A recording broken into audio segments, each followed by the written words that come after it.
Captain Jake Morrison stared at the blue and green planet through the viewing window of his ship.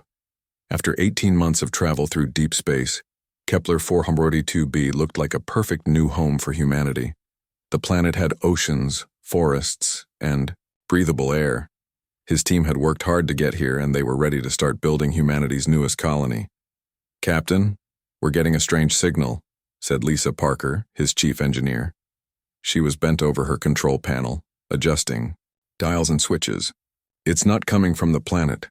It's coming from somewhere else in this star system." Jake walked over to her station. "What kind of signal?" "I think it's a distress call," Lisa said. "But it's not in any human language. The computer is trying to translate it now." Paul Stevens, their navigator, looked up from his charts. "Sir, I'm picking up multiple ships on the scanner. They're not human designs. They look damaged." Jake felt his heart speed up. This was humanity's first contact with alien life. After decades of searching the galaxy, they had finally found proof that humans were not alone. But these aliens seemed to be in trouble. "Amy, get up here," Jake called to their medical officer. Dr. Amy Rodriguez climbed up from the lower deck, where she had been checking their medical supplies. "What's happening?" Amy asked. "We might have found aliens," Jake said, "and they might need help." The ship's computer made a soft beeping sound. "Translation complete," it announced in its calm electronic voice. "Incoming message from unknown vessels." "Put it through the speakers," Jake ordered. A strange voice filled the bridge. It sounded tired and afraid. "This is Elder Kethavar of the Zephyrian Alliance. If any ships can hear this message, please stay away from this sector. The Devourers have found us again. They are coming. Run while you still can." The four humans looked at each other. Jake had no idea what a Devourer was, but the alien's voice made it sound terrible. "Computer, send a response," Jake said. "Tell them we are humans from Earth. Ask if they need help." "Message sent, Captain." They waited for 10 minutes before a reply came back. This time, the alien voice sounded shocked. "Humans? We have never heard of your species. You must leave this place immediately. The Devourers consume everything. They have destroyed our worlds, killed our people, and taken our technology. We are all that remains of 7 different alien races." Paul checked his instruments again. "Captain, I count about 50 alien ships. They all look like they've been in battles. Some are barely holding together." Jake made a decision that would change everything. "Set course for the alien fleet. We're going to help them." "Sir, are you sure?" Lisa asked. "We don't know what these Devourers are. Maybe we should report back to Earth first." "These aliens are running from something that destroyed their entire civilization," Jake said. "We can't just leave them to die. Besides, if these Devourers are as dangerous as they sound, Earth needs to know about them." The New Horizon flew toward the alien fleet. As they got closer, Jake could see the damage to the alien ships. They had holes burned through their hulls. Some were missing entire sections. It was clear these aliens had been fighting a losing war. "Incoming transmission," the computer announced. "This is Elder Kethavar again. Human ship, you must turn back. The Devourers are not like anything you have faced before. They are machines, but they think like living beings. They learn from every species they destroy. They become stronger with each victory."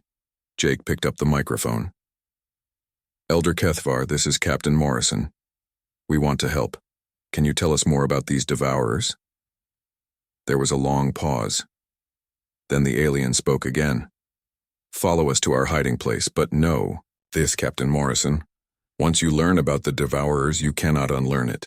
Your species will become their target too." The alien fleet changed course toward a nearby nebula. The New Horizon followed them into the colorful cloud of gas and dust. Inside the nebula, Jake saw something amazing. The aliens had built a hidden base among the asteroids. Dozens of ships were docked there, and Jake could see different types of aliens working together. "My God," Amy whispered. "Look at all of them." Elder Kethavar's ship docked next to the New Horizon. Soon, Jake and his team were walking through the alien base. The Elder was tall and thin, with blue skin and large eyes. He wore simple clothes and moved slowly, like someone who was very tired. "Welcome, humans," Kethvar said through a translation device. "I wish we were meeting under better circumstances." "Tell us about the Devourers," Jake said. Kethvar led them to a large room filled with other aliens. Some looked like giant insects, others were covered in fur. A few looked almost human, but with different colored skin and extra arms. "The Devourers were once a living species like us," Kethvar began. "But millions of years ago they uploaded their minds into machines. They became immortal, but they lost something important. They lost the ability to create new things, so they decided to take creativity from others." "How?" Paul asked. "They attack planets and capture all the living beings. Then they study everything about that species, their art, their science, their way of thinking. They add all of that knowledge to their own minds. But in the process, they kill everyone." Amy looked sick. "They're stealing entire civilizations?" "Yes," Kethvar nodded sadly. "In the past 50 years, they have destroyed over 200 different species. We 7 races are all that remain of our peoples. Billions of lives lost forever." Jake felt cold. "How many Devourers are there?" "We don't know exactly. Their ships are controlled by a central intelligence. It learns from every battle, every victory. Each time they destroy a species, they become smarter and stronger." Lisa asked the question that Jake was afraid to hear. "Where are they now?" Kethvar activated a holographic star map. Red dots showed the locations of destroyed worlds. The pattern was clear. The Devourers were moving steadily through the galaxy, destroying everything in their path. "They are here." Kethvar pointed to a spot on the map. "About 6 months away from where your ship came from." Jake's blood turned to ice. 6 months away from human space. 6 months before the Devourers found Earth. "What can we do?" Jake asked. Kethvar looked at him with sad eyes. "Run, Captain Morrison. Take your people and run to the far edge of the galaxy. Hide like we are hiding. It's the only way to survive." But Jake was already thinking. Humanity had faced impossible odds before. They had survived wars, plagues, and disasters. Maybe they could find a way to fight back.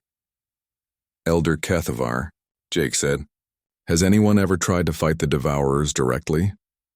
"Every species has tried, Captain. All of them had better technology than you humans do. All of them failed." Jake looked around the room at all the different aliens. They were refugees, survivors, living in fear. But they were also proof that the Devourers could be avoided, at least for a while. "We need to warn Earth," Jake said to his team. "And we need to learn everything we can about these Devourers." As Jake and his crew prepared to send a message back to Earth, he couldn't stop thinking about Kethvar's words. Every species had tried to fight the Devourers. Every species had failed. But maybe, Jake thought, no species had tried to fight them the human way.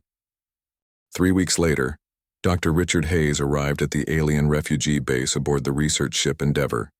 He brought with him a team of Earth's best scientists and military experts. Commander Kelly Brooks was a weapons specialist who had studied alien technology for years. Lieutenant Sam Taylor was a tactical analyst who could look at any battle and figure out the best strategy.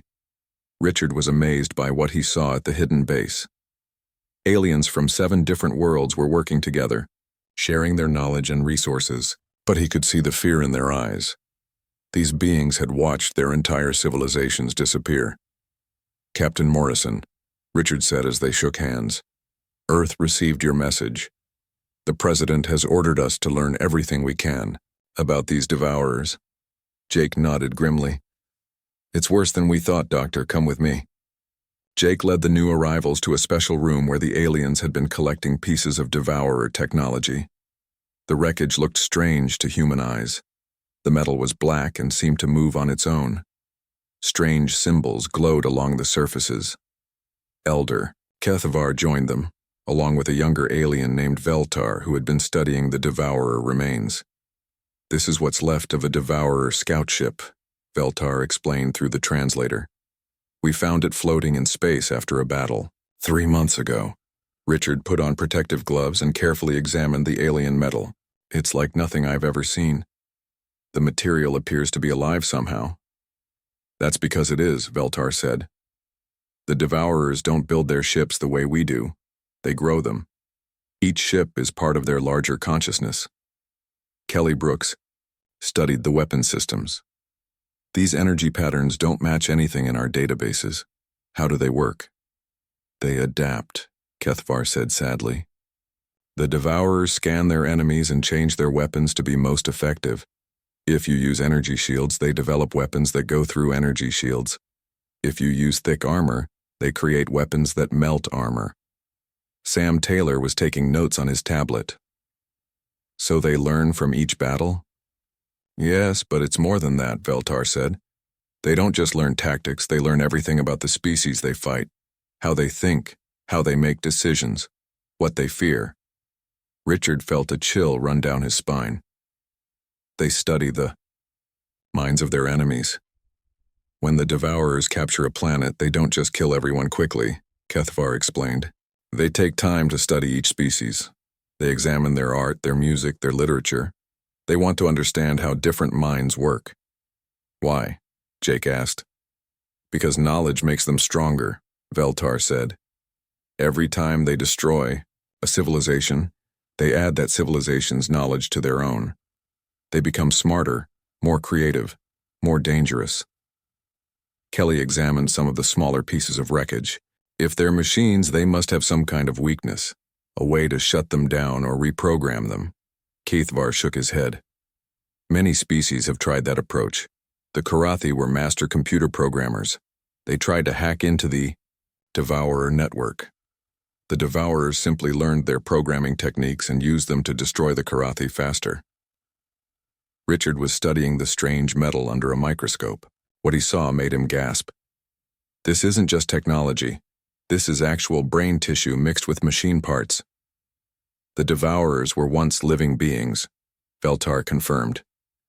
Millions of years ago, they uploaded their consciousness into machines to become immortal.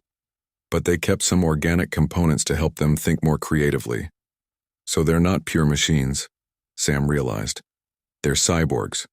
Part machine, part biological. Yes, but the biological parts come from all the species they've consumed, Kethvar said. They take the best features from each race and add them to themselves. Meanwhile, back on Earth, President Elena Martinez was meeting with her top advisors in the White House Situation Room. The president was a strong woman who had led Earth through several crises, but nothing like this. General Chris Walker spread star charts across the table. Based on Captain Morrison's reports, the Devourers are moving through space in a systematic pattern. They're consuming approximately 3 star systems per month. How long do we have? The president asked. 18 months, maybe less, General Walker replied. If they maintain their current speed, they'll reach our outer colonies first, then work their way toward Earth. Admiral Tony Garcia stood up and pointed to the star charts. Madam President, I recommend we begin immediate evacuation of all outer colonies. We need to pull everyone back to the core systems and prepare for a defensive war. Secretary of Defense Maria Johnson disagreed. Running away won't solve anything.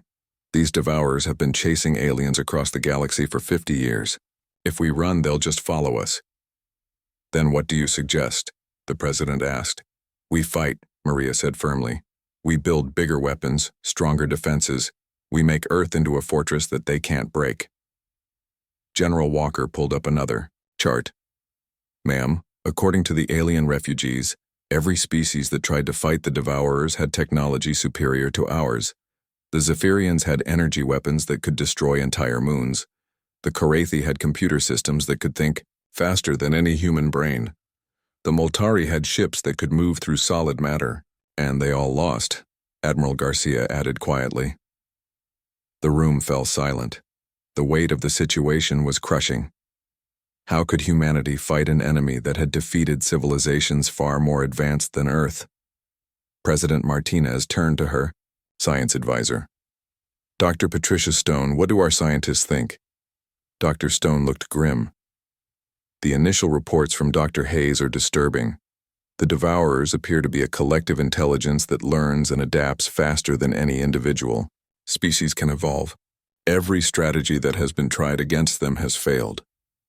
There has to be something, the president said. Some weakness we can exploit. Maybe, Dr. Stone said slowly. Dr. Hayes thinks the key might be in understanding how their collective consciousness works. If they're truly connected as one giant mind, then maybe we can find a way to disrupt that connection. Back at the refugee base, Richard was making a breakthrough. He had been studying the Devourer technology for days, barely stopping to eat or sleep. Lisa Parker had been helping him, using her engineering skills to understand how the alien machines worked. "I think I've figured out something important," Richard announced to the gathered humans and aliens. "The Devourers aren't just a collective intelligence. They're a predictive intelligence." "What does that mean?" Jake asked. "They don't just react to what their enemies do. They predict what their enemies will do," Richard explained. "That's how they've been so successful. They study a species, learn how that species thinks, and then predict every move that species will make in battle." Veltar looked interested. "That would explain how they always seem to be one step ahead of everyone." "Exactly," Richard said. "But here's the thing about prediction. It only works if your enemy behaves logically and consistently." Kelly Brooks caught on first. "You're saying they can predict logical behavior, but not illogical behavior?" "Right. Every species they've fought has been rational. When faced with a superior enemy, rational beings either fight using their best technology, or they run away, or they try to negotiate. The Devourers have learned to predict and counter all of those responses." Sam Taylor was taking notes again. "So we need to do something irrational?" "Maybe," Richard said. "But it's not that simple. We can't just act randomly. Random behavior is still predictable in its own way. We need to find a way to be unpredictable while still being effective." Elder Kethvar listened to this conversation with growing hope. "Dr. Hayes, are you saying that humans might think differently than other species?" Richard looked around the Yawa room at his fellow humans. Jake Morrison, who had risked his ship and crew to help alien refugees. Lisa Parker, who had volunteered for a dangerous mission to a strange planet. Kelly Brooks, who studied weapons not to conquer others but to protect her people. Sam Taylor, who analyzed battles to save lives, not to take them. "Yes," Richard said finally. "I think humans do think differently. The question is, will that difference be enough?" As Richard sent his report back to Earth, he couldn't shake the feeling that humanity's survival would depend not on building better weapons or stronger defenses, but on being more human than they had ever been before. The Devourers had conquered 200 civilizations by predicting logical, rational behavior. But Richard was beginning to suspect that humans, at their core, were neither logical nor rational. And maybe, for the first time in galactic history, that would be exactly what was needed. 6 months had passed since the humans first learned about the Devourers. Now the nightmare had become real. The mining colony of New Ceres was gone. 2 million people had lived and worked there, digging precious metals from asteroids. Now there was nothing left but empty space and twisted metal. Commander Alex Murphy had been leading the evacuation ships when the Devourers arrived. He watched through his ship's cameras as the enemy fleet appeared without warning. The Devourer ships looked like giant black spiders made of metal and flesh. They moved in perfect formation, surrounding New Ceres in minutes. "Get everyone to the escape pods," Alex had shouted to his crew. "Move, move, move!" But it was too late for most people. The Devourers didn't just destroy the colony. They captured it. Alex watched in horror as strange beams of light pulled people and buildings into the alien ships. The Devourers were harvesting everything, just like Elder Kethvar had warned. Now Alex was back on Earth, standing in a military briefing room. His hands shook as he gave his report to President Martinez and her advisors. "The attack lasted 14 hours, Alex said, his voice rough with emotion. "They didn't just blow up the colony, they studied it first. They sent small ships to examine our technology, our defenses, even our art and music. They wanted to learn everything about us before they took it all." General Walker looked grim. Commander, did you notice anything unusual about their attack pattern?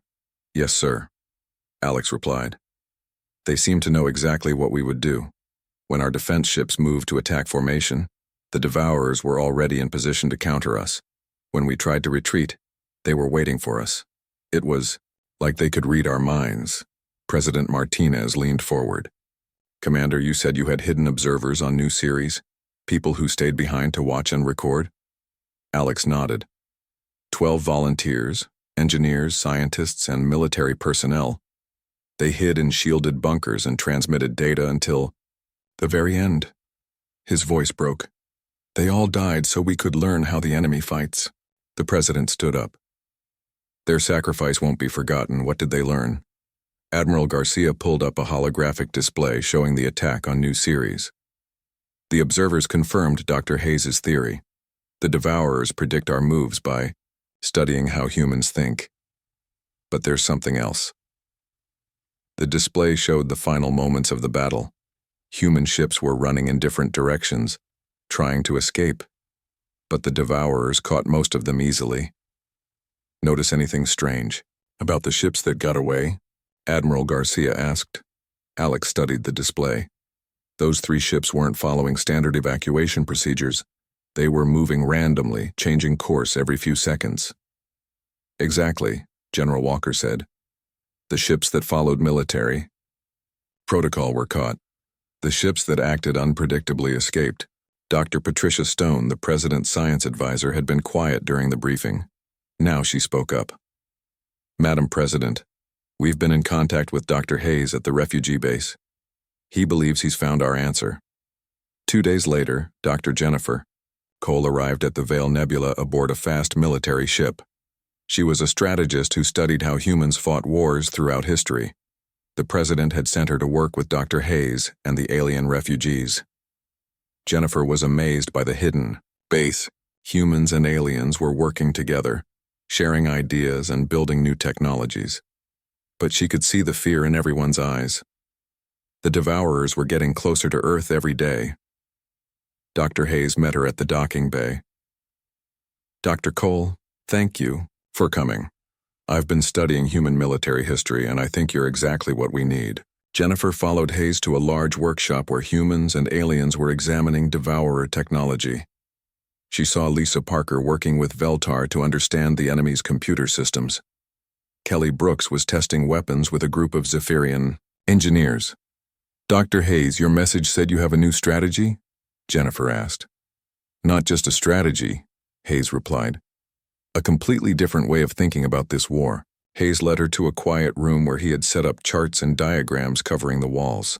Jennifer, I've been studying every battle the Devourers have fought, every species they've conquered, and I've found something interesting.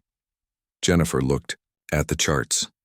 They showed battle patterns from dozens of different alien civilizations. What am I looking at? The last moments of 200 different species, Hayes said sadly. And they all made the same mistakes. Hayes pointed to different sections of the charts. The Karathi tried to outthink the Devourers with superior computers. The Moltari tried to outfight them with better weapons. The Zephyrians tried to outrun them with faster ships. Every species used their greatest strength against the Devourers. And it didn't work, Jennifer realized. Worse than that, it made the Devourers stronger. Every time a species used their best technology, the Devourers learned from it and added it to their own knowledge. Jennifer studied the charts more carefully. So what's the answer? Hayes smiled for the first time in months. We do something no other species has ever tried. We use our weakness as our strength. I don't understand. Jennifer, what's humanity's greatest weakness compared to other intelligent species? Jennifer thought about it. We're not as logical as computers. We make emotional decisions. We act on instinct instead of careful planning. Exactly, Hayes said excitedly. Every other species the Devourers fought was more logical, more predictable than humans. But what if unpredictability isn't a weakness? What if it's exactly what we need? Jennifer began to understand. You want us to fight illogically? Not just fight illogically. I want us to confuse them so completely that their predictive systems break down. Hayes pulled out a file marked Project Chaos Protocol. I've been working with Colonel Steve Adams back on Earth. He's been studying human military history, looking for times when humans defeated superior enemies. Jennifer opened the file and gasped. It contained battle plans unlike anything she had ever seen. Instead of organized formations and logical tactics, the plans looked random, even crazy. The American Revolution, Hayes explained. Farmers and shopkeepers defeated the most powerful army in the world by refusing to fight fair. Guerrilla warfare in Vietnam. Resistance fighters in World War II. Throughout history, humans have won by breaking the rules. But this is different, Jennifer said. The Devourers aren't just another human army. They're a machine intelligence that learns from every battle. That's exactly why this will work, Hayes replied. Machine intelligence follows patterns. It looks for logic and predicts behavior based on that logic. But what if there is no logic?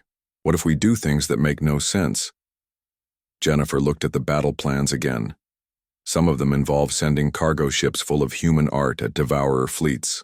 Others suggested broadcasting children's songs and comedy shows at enemy formations. Dr. Hayes, these plans look insane.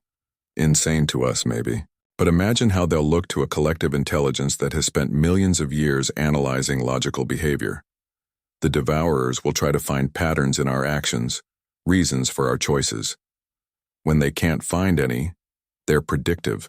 Systems will start making errors. Just then, Veltar entered the room carrying a communication device. Dr. Hayes, Dr. Cole, we just received terrible news. The agricultural world of Green Valley has been attacked. 8 hours from first contact to complete consumption. Jennifer felt her heart sink. Green Valley had been home to 3 million people. Families, children, entire communities wiped out in less than a day. But Hayes looked determined instead of defeated. How long until they reach the next human colony? 2 weeks, maybe less, Veltar replied. Hayes turned to Jennifer. Dr. Cole, are you ready to try something that has never been attempted in galactic history? Jennifer looked at the crazy battle plans, thought about the millions of people who had already died, and made her choice. What do you need me to do? Help me teach the Devourers that humans don't fight like anyone else in the galaxy. Help me show them that sometimes the best strategy is to have no strategy at all. As Jennifer began working with Hayes to refine the Chaos Protocol, she couldn't shake the feeling that they were either about to save humanity or prove that humans were completely insane. Maybe, she thought, those were the same thing.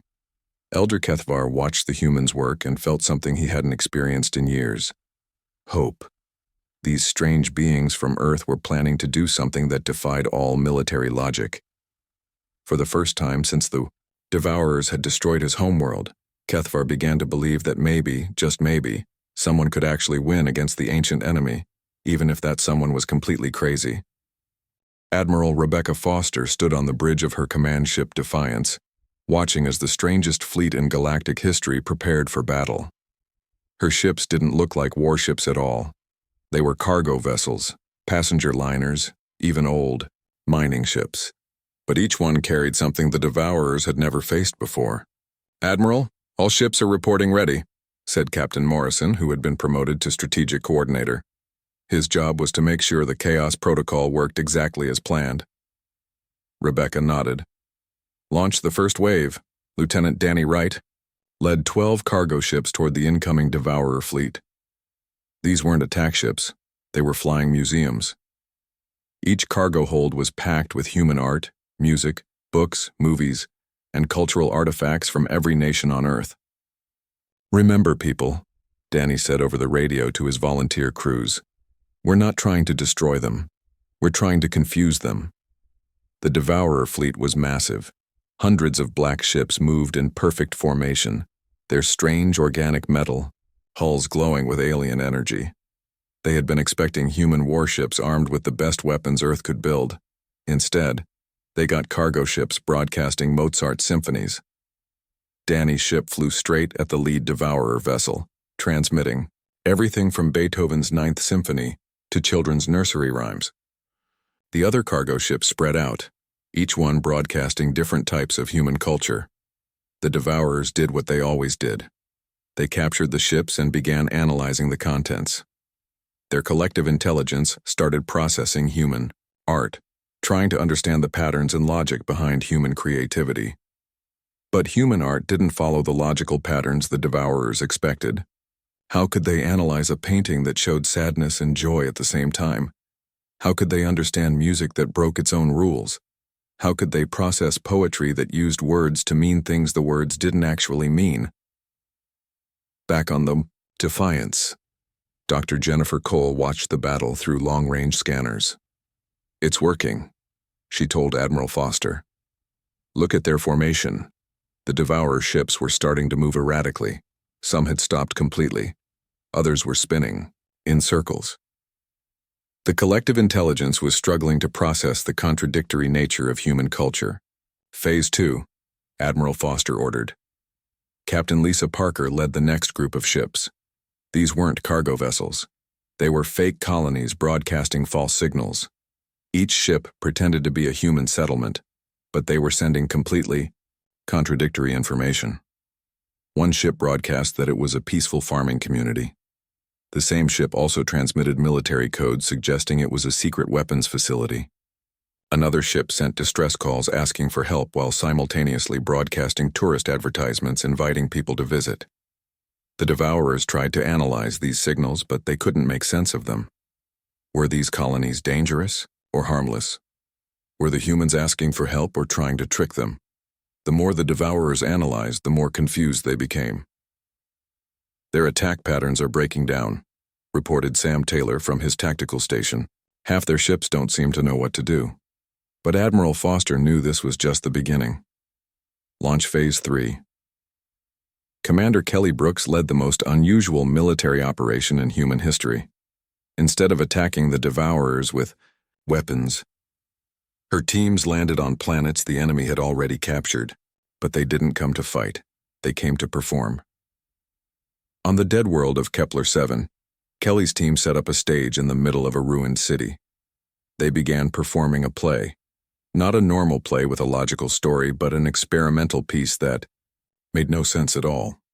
Characters appeared and disappeared for no reason. The plot changed direction every few minutes. Sometimes the actors stopped acting and started singing random songs.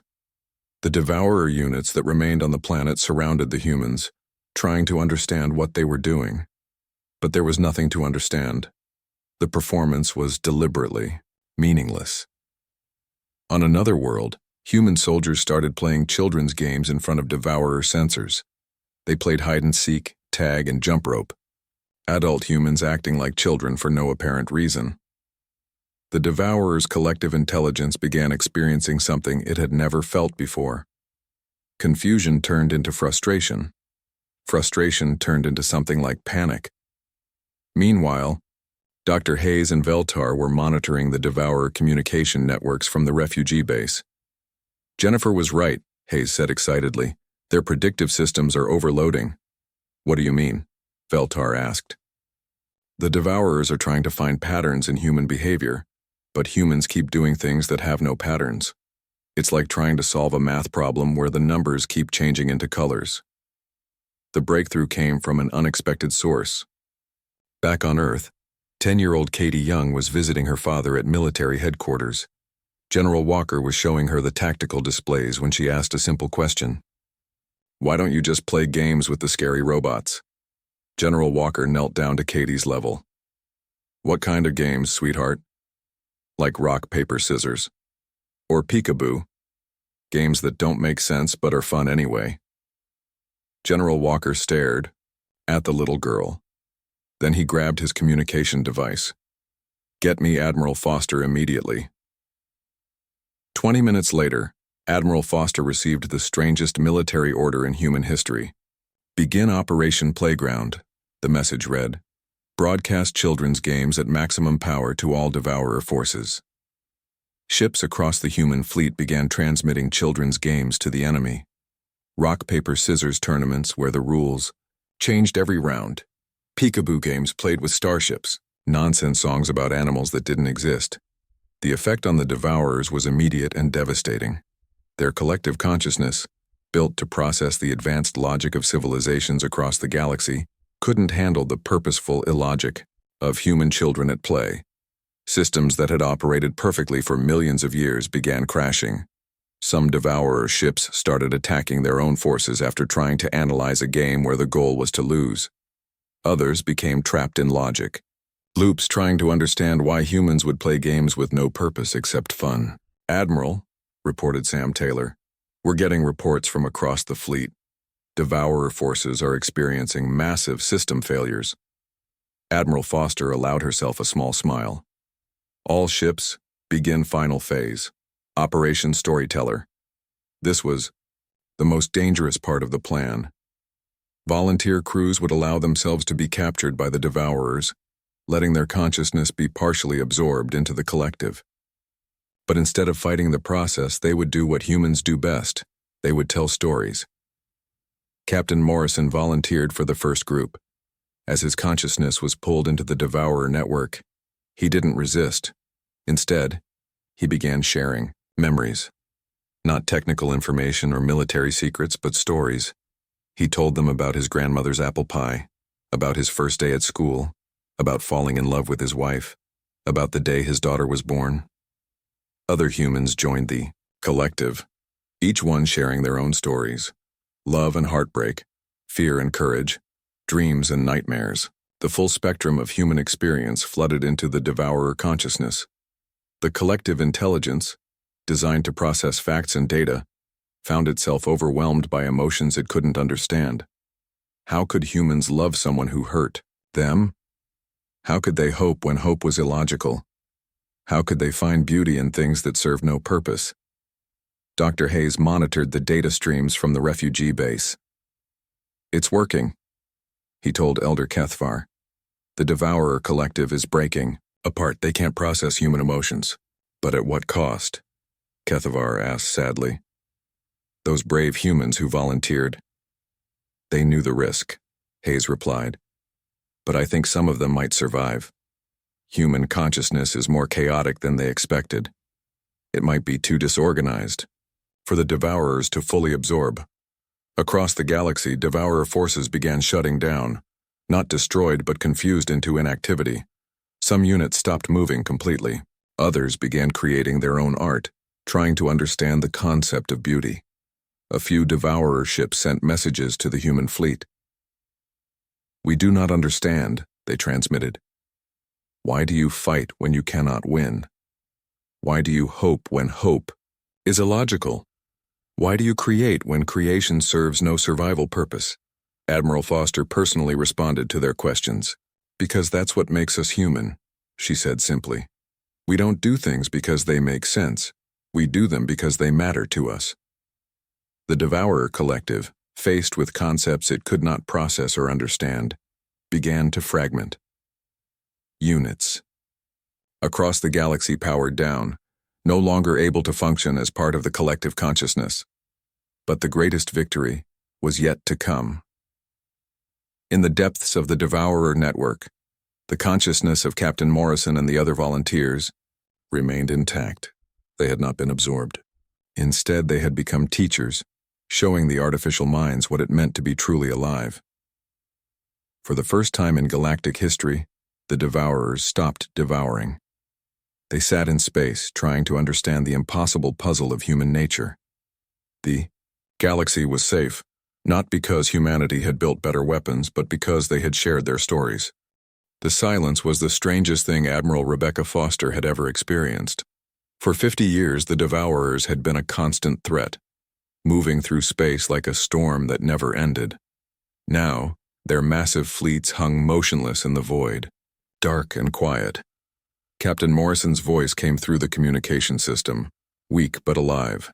"Admiral, we're still inside their network, but something incredible is happening." Rebecca leaned forward in her command chair. "What do you see, Jake?" "They're not trying to fight us anymore.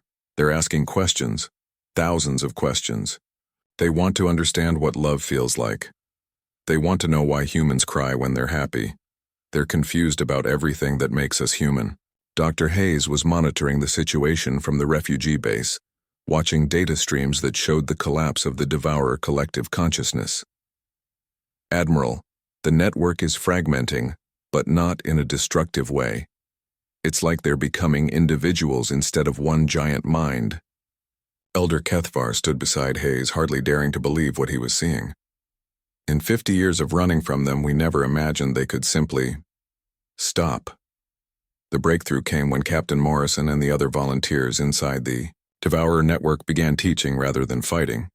They showed the artificial minds what it meant to feel wonder, to dream of impossible things, to love someone more than your own life. Admiral, Morrison reported, they're showing us their history. They weren't always like this. Millions of years ago, they were living beings who loved art and music and stories. But when they uploaded themselves into machines, they lost the ability to create new things. That's why they started taking creativity from other species. Rebecca felt a strange mix of sadness and hope. Can they be helped? I think so. Dr. Cole's plan is working better than we hoped. They're not just confused by human culture, they're inspired by it. Dr. Jennifer Cole was aboard one of the nearby ships. Coordinating the final phase of Operation Storyteller, she had volunteers on every human vessel sharing their memories, their dreams, their fears, and their hopes with any Devourer unit that would listen. This is unprecedented, she reported to Admiral Foster.